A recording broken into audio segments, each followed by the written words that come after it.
Grabe ka kasi, araw-araw ko. Kasi deserve ko yun. Alam mo, hindi ka nag-iisa.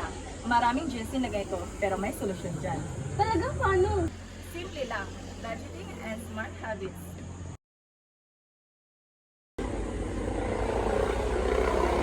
Tip number 1. Track your gastos kahit isulat mo lang sa phone mo.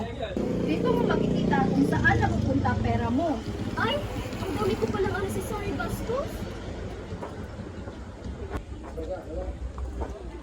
Tip number 2. Save small amounts. Mag-ipon kahit maliit. Kahit 20 a day, lalaki rin yan.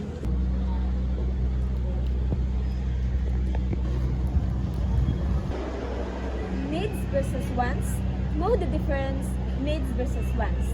Food, need. Drinks, want lang. Sakit mo naman. Tip number 4. Iwas impulsive buying.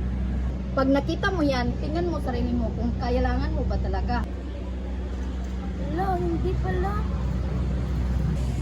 Tip number 5. Find extra income. Try side hustles. Pwedeng online selling, freelancing, or kahit small business.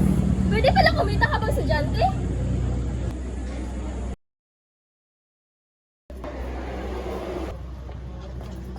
Guys! May ipon ako! Be smart with money.